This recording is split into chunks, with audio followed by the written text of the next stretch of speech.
Hello everyone. Last lecture में हमने चरक सूत्र स्थान अध्याय 1 शुरू किया था। उसमें हमने चैप्टर 1 का इंट्रोडक्शन, उसके अंदर आयुर्वेद अवतरण और त्रिदंड संभाषा परिषद ये सब टॉपिक्स देखे थे। तो अब हम आगे शुरू करते हैं नेक्स्ट पार्ट 2 इस लेक्चर का। इसके बाद इसमें आयुर्वेद की परिभाषा बताई गई है। आयुर्वेद का वर्णन आया है कि हम आयुर्वेद कहते किसको है। परिभाषा है इसमें चैप्टर 1 में, हिता हितम सुखम दुखम आयुस्तस्य हिता हितम मानम च तत् च यत्र उक्तम आयुर्वेदः स उच्यते। अर्थात सबसे पहले इसमें हमें 4 टाइप की आयु बताई गई है। हितायु, अहितायु, सुखायु, दुखायु। इसके बाद हित और अहित, ये वर्ड्स इस श्लोक में 2 बार आए हैं। एक बार तो आयु के लिए आए हैं कि टाइप बताया आयु का, हितायु और अहितायु, और दूसरी बार ये बताया कि इन आयु के लिए जो हित है और जो अहित है, हित अर्थात जो पथ्य है जो अच्छा है और अहित जो बुरा है, इसका वर्णन जहाँ पे किया गया है और आयु के मान का वर्णन जहाँ पे किया गया है उसे हम आयुर्वेद कहते हैं।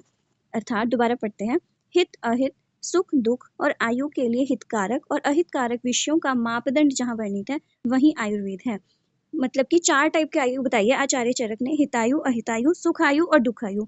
उनके लिए जो अच्छा है जो अच्छा नहीं है, मतलब बताया गया है या उसका मान जिस तंत्र में बताया गया है उसे हम आयुर्वेद कहते हैं। यह है आयुर्वेद की परिभाषा, ये हम सभी को याद होनी चाहिए। इसके बाद अब कैसे पता चलेगा कौन सी आयु हितायु है कौन सी आयु अहितायु है, तो इसके लक्षण बताए हैं। जैसे हितायु में बताया है, व्यक्ति सत्य बोलने वाला, दयालु और नैतिक मूल्यों का पालन करने वाला होता है। मतलब कि इसमें हमारे मेनली मेंटल जो लक्षण है मेंटल वो आएंगे। अहितायु में इसका अपोजिट हो गया कि जो व्यक्ति झूठ बोलने वाला, हिंसा करने वाला और अनैतिक कार्यों में संलिप्त होता है। हितायु में देखते हैं फिर दूसरों की भलाई करने वाला और समाज के प्रति जिम्मेदार, जो दूसरों के बारे में सोचे, समाज के बारे में सोचे, सिर्फ अपने बारे में ना सोचे। अहितायु में से अपोजिट हो गया, जैसे केवल अपने स्वार्थ के बारे में सोचने वाला और दूसरों को नुकसान पहुंचाने वाला। फिर इधर देखते हैं मन संतुलित और शांत होता है, व्यक्ति धर्म और सदाचार के मार्ग पर चलता है। ऐसे इससे अपोजिट हो गया अहितायु में, मन में अशांति, क्रोध और लोभ की अधिकता। फिर इधर देखते हैं हितायु में व्यक्ति खान पान और जीवन शैली के नियमों का पालन करता है जो स्वास्थ्य को बढ़ावा देते हैं। और अहितायु में इसका अपोजिट, जो नियम विरुद्ध और अस्वस्थ जीवन शैली अपनाता है जिससे शारीरिक और मानसिक रोग उत्पन्न होते हैं। मतलब कि हमें कुछ पॉइंट्स याद करने हैं, जैसे हितायु के पॉइंट्स याद करो तो अहितायु के उससे अपोजिट ही हो गए, तो उसमें थोड़ा बहुत बस अपोजिट करके लिखना है। और आपको अगर ये लैंग्वेज टिपिकल लग रही है तो इजी लैंग्वेज में याद कर लो, और आपको ये सिर्फ संहिता में नहीं, आपको पदार्थ विज्ञान में भी काम आ जाएगा, तो ये याद करना जरूरी है। इसके बाद अब सुखायु और दुखायु का वर्णन है। जैसे सुखायु में बता दिया कि शारीरिक और मानसिक रूप से स्वस्थ महसूस करना, और इसमें क्या है दुखायु में अस्वस्थ महसूस करना।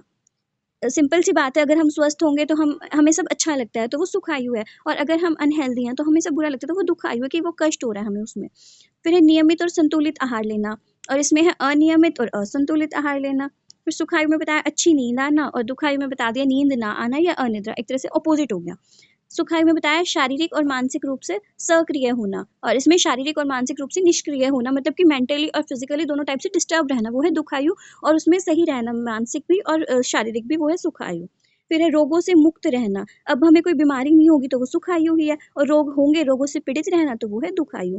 फिर इसके बाद है सकारात्मक दृष्टिकोण और मानसिक शांति, कि मतलब कि मेंटली हम हेल्दी हैं, स्टेबल हैं, सकारात्मक अच्छा सोच रहे हैं, और इसमें नकारात्मक अगर हम सोच रहे हैं, नकारात्मक दृष्टिकोण और मानसिक अशांति, ये हो गए हमारे दुखायु के लक्षण। इसके बाद इसमें आयु के लक्षण आए चैप्टर में, आयु के लक्षण एवं पर्याय, कि हम आयु किसको कहेंगे। इससे पहले हमने पढ़ी थी आयुर्वेद की परिभाषा, अब पढ़ेंगे आयु के लक्षण।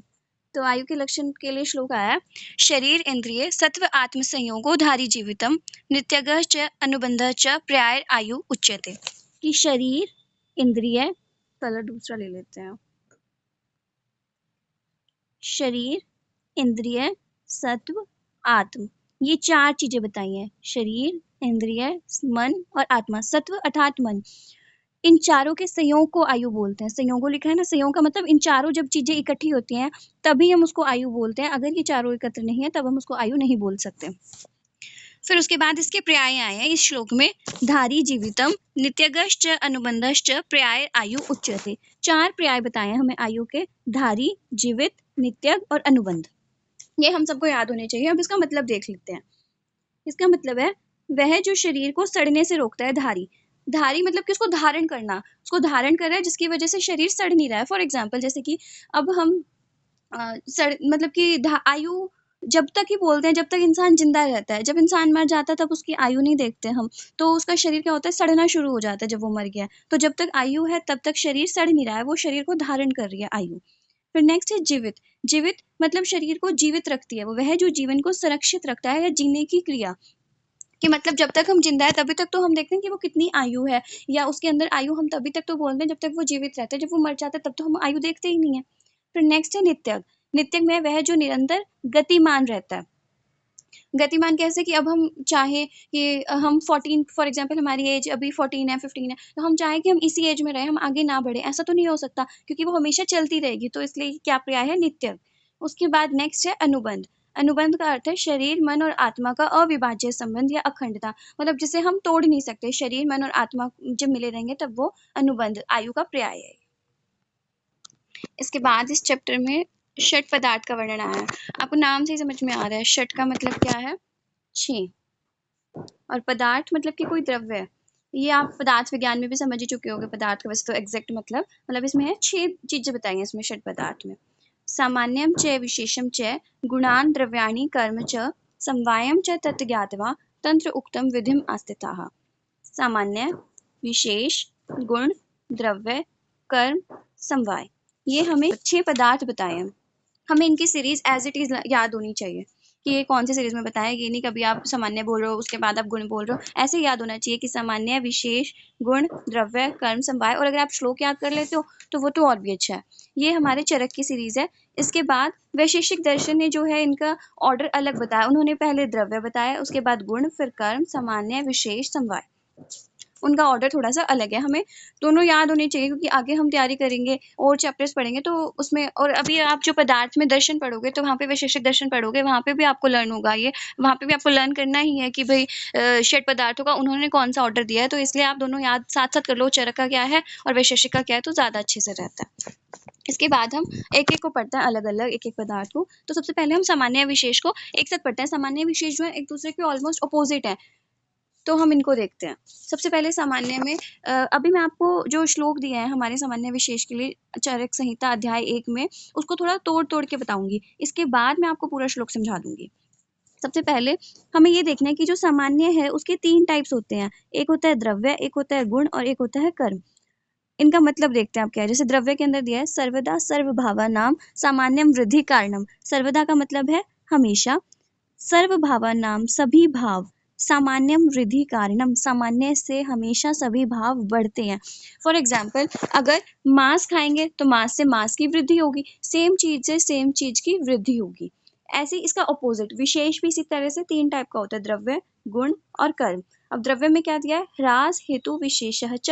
ह्रास मतलब कि कम होना, हेतु मतलब कि निदान, विशेष मतलब कि ऑपोजिट होना। अगर ऑपोजिट निदान है तो उससे कमी होगी, उससे जो लेवल है डिक्रीज होगा।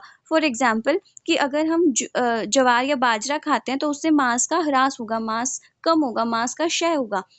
ये तो हम नॉर्मल हम अपनी कॉमन डेली लाइफ में भी देखते हैं कि अगर हम सेम चीज़ों को यूज़ करें तो उससे सेम से सेम की वृद्धि होगी, सेम से सेम की इंक्रीज होगा, और अगर हम अपोजिट गुण वाली चीज़ों को यूज़ कर रहे हैं तो उससे ह्रास होगा, मतलब कि कमी होगी, क्षय होगा। नेक्स्ट एग्जाम्पल है, नेक्स्ट जो क्लासिफिकेशन है सामान्य में वो है गुण।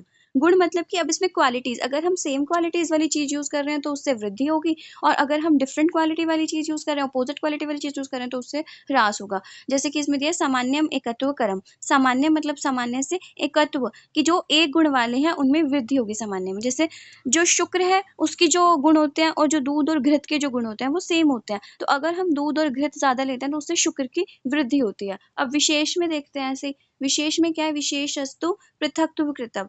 विशेष में अगर हम अपोजिट गुण वाले लेते हैं तो उससे ह्रास होता है, उससे कम चीजें होती है। जैसे कि तेल के प्रयोग से वात का शमन। अब जो वात होता है, वैसे तो आपको मतलब आप फिजियोलॉजी में पढ़ चुके होंगे, क्रिया शरीर में हमने पढ़ा है कि जो वात के गुण है, वात का गुण क्या है कि वात जो होता है शीत गुण होता है वात में, और तैल में होता है उष्ण गुण। वात में रुक्ष गुण होता है और जो तैल होता है वो स्निग्ध होता है। तो तैल के प्रयोग से क्या होगा, वात का शमन हो गया। अब जो तैल के गुण है वो वात के ऑपोजिट हो गए, तो तैल से वात का शमन। फिर उसके बाद नेक्स्ट देखते हैं सामान्य में जो थर्ड टाइप है वो है हमारा कर्म।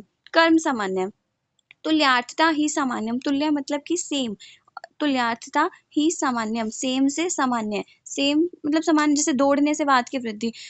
ये अभी आपको याद नहीं होगा, जब जैसे जैसे आप डेली पढ़ोगे संहिता, समझोगे क्रिया शरीर को, तो आपको पता चल जाएगा कि दौड़ने से वात दोष की वृद्धि होती है।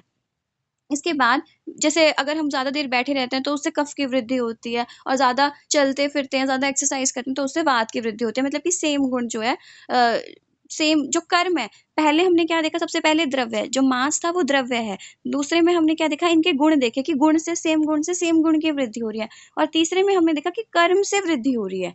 तो इसलिए इस बेसिस पे हमने किया द्रव्य सामान्य, गुण सामान्य और कर्म सामान्य। इसी तरह से हमने विशेष में किया द्रव्य विशेष में हमने क्या देखे, द्रव्य देखे, ज्वार और बाजरा। उसके बाद हमने देखा गुण विशेष में हमने क्या किया, गुण देखे, तैल के क्या गुण थे, वात के क्या गुण थे, और वो अपोजिट थे, तो इसलिए हमने ले लिया उसमें विशेष में एग्जाम्पल। फिर उसके बाद थर्ड देखा हमने कर्म सामान्य। इसमें क्या देखा, देखो, बैठने में शयन से वात शमन, वात का शमन होगा अगर हम ज्यादा देर बैठेंगे, और कफ की वृद्धि होगी। ठीक है, ये देखो अभी श्लोक में क्या दिया हुआ है, सर्वदा सर्वभावानां सामान्यम वृद्धि कारिणम, कि हमेशा सभी भावों की सामान्य से वृद्धि होती है। ह्रास हेतु विशेषः च प्रवृत्ति ही उभयस्य तु। ह्रास हेतु विशेषः च का मतलब कि ह्रास जो कमी होगी, क्षय होगा, वो हम करेंगे विशेष से, अपोजिट गुण से। और प्रवृत्ति ही उभयस्य तु, इन दोनों का हम यूज कर सकते हैं। उभयस्य मतलब होता है कि दोनों का हम कैसे यूज कर सकते हैं। जैसे अब इसमें clinical importance they the, for example हमारे अंदर किसी दोष का क्षय हो रहा है। अब आगे हम पढ़ेंगे धीरे धीरे, जब आप क्रिया शरीर पढ़ोगे तो उसमें दोष के क्षय के लक्षण बताएंगे, दोष के वृद्धि के लक्षण होंगे, तो हमें पता चल जाएगा कौन से दोष का क्षय हो रहा है और कौन से दोष की वृद्धि हो रही है। तो हम सामान्य और विशेष का सिद्धांत यूज करके, अब अगर हमारे अंदर वात दोष का क्षय है तो हम ऐसे क्या देंगे, हम उसमें अगर क्षय है तो हम उसमें सेम वात दोष के जो गुण वाली सेम चीजें वो देंगे, जिससे वात दोष की वृद्धि हो जाए। और फॉर एग्जाम्पल अगर हमारे अंदर वात की वृद्धि हो रही है तो हम उससे अपोजिट देंगे, हम वहां पे विशेष सिद्धांत का यूज करेंगे, हम उससे अपोजिट देंगे, जिससे हमारे अंदर वात सम अवस्था में आ जाए, वृद्धि से सम अवस्था में हो जाए। इसके बाद नेक्स्ट श्लोक दिया हुआ है, सामान्यम एकत्व करम, सामान्य से एकता बढ़ती है, मतलब कि एक चीज की गुण वाली चीज हम यूज कर रहे हैं तो उसमें वृद्धि होगी। और विशेष अस्तु पृथक, तो विशेष क्या करता है, अलग करता है, अपोजिट चीजें यूज करेंगे तो वो कम हो जाएगा।